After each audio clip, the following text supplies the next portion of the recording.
Hey guys, it's Jessica. Welcome back. I thought I'd walk you through what my life is like as a remote student at Rice University.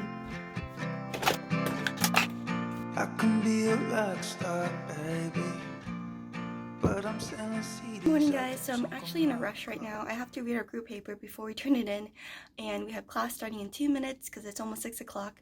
So yeah, I'm just gonna catch you guys later. Okay, bye. Versus when do I go with a new brand? The question that I asked. And it's all data driven. So now, and this happened in 2005, in 2008 they came up with Shaman Basic, Tight Basic. Tight Basic did not work.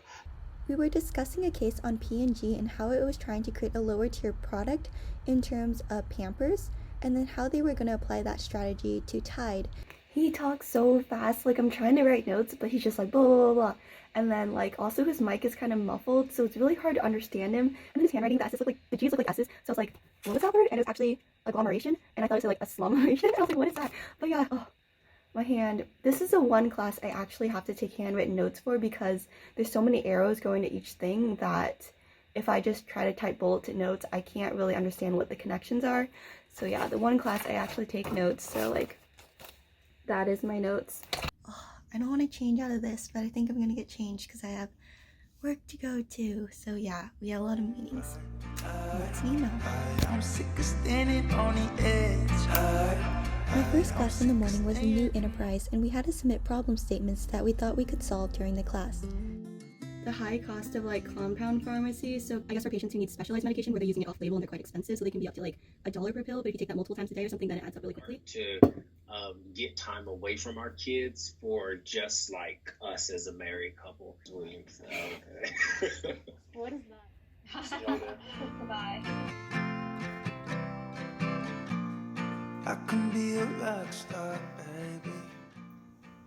Good morning guys, I just logged onto my class. I got here a hazelnut latte, so I'm so excited. Right?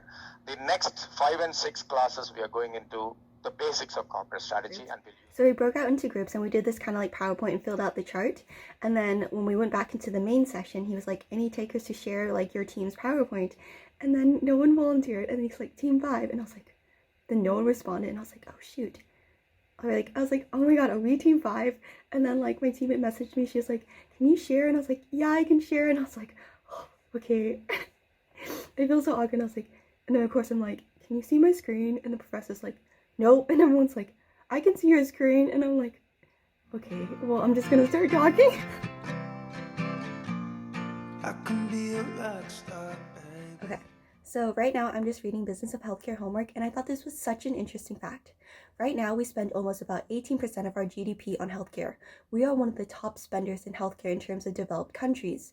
Yet, just because we spend the most in healthcare doesn't mean that our patients in the US have the best outcomes. And in fact, there was a survey done on developed countries. There were 7 of them that they studied, and the US ranked number 7, even though we were one of the top spenders in terms of healthcare per patient. And that's kind of concerning because we're spending so much money, yet we're not getting better outcomes. Hiccups. FYI, in case you're curious, it's about 6:13 right now, so I've been up for a while, since 5. Like, I'm typing out notes for my reading, and my notes are actually 28 pages right now, and this is just for one reading assignment, for one class. I will say, like, in terms of workload, there is a lot of reading. We do get a case every week, and then we also have homework that we do with a partner once a week, and then we also have a consulting paper, so yeah. Okay guys, we're getting our teams for the new enterprise, and this will be my team for the entire semester. So I'm kind of nervous, kind of excited. I'm kind of curious to see what topic I got put into. My top choices were actually physician burnout, food bank operations, the inefficiency of it, and then nutrition and healthcare, post-pandemic education, and the last one, I don't remember. I don't know what I put, but yeah. Absolutely. So that was my second point is post-show initiative. Yeah, so I've had a lot of caffeine. I've had share tea this time. It's a green tea with aloe. So yeah, I should cut back, but I mean, it's really hard to cut back.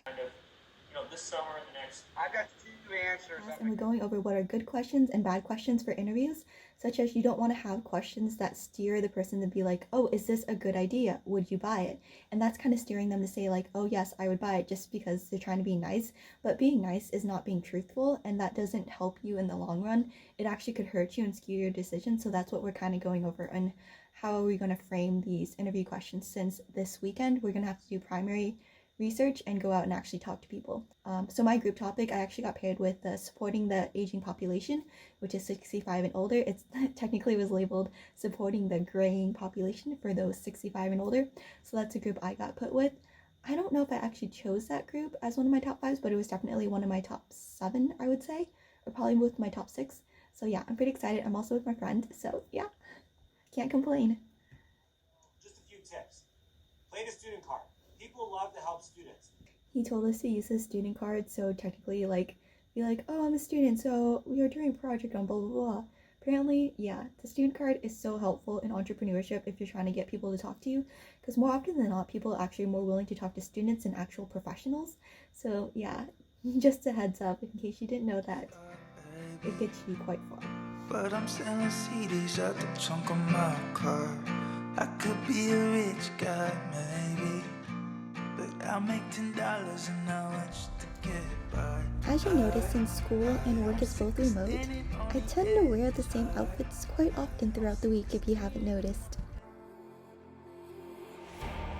Second night I've dreamt about you, babe. I don't know how I should tell you, babe, that lately I get lost thinking about you.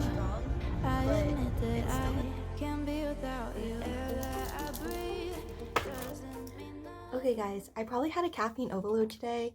No offense, I had a coffee, then I had a matcha grapefruit tea that I made, and then now I'm having bubble tea, and it's a black tea, so that has a lot of caffeine in it. And a little stressed, but I'm trying not to stress myself out. Just gonna do more reading. More reading, more reading, more reading. Why? Also, I don't have a laptop stand, so I'm just using a box. I know, it's weird. Okay. I kind of got tired of reading, so I decided to switch to operations management homework instead. Okay, so right now we're doing a case on the Pediatric Orthopedic Clinic at Children's Hospital of Western Ontario, and we're analyzing the operation management strategy and how effective it is. In case you're wondering, like, the frequency of cases, some classes do have cases, like group cases due every week, like accounting, but other classes like this one only have cases due every other week. But then of course you also have your other 10 classes, 17 classes, or whatever it is, and you have cases for that class too. So there is a lot of group work, and so your team really does matter. And if you have a really good team that you get along with, it makes the experience a lot more fun, faster, and efficient. Right now it's about 11 p.m. I'm gonna go to sleep because I actually have to get up at 5:30 a.m. for a 6 o'clock class on Saturday because of the time difference.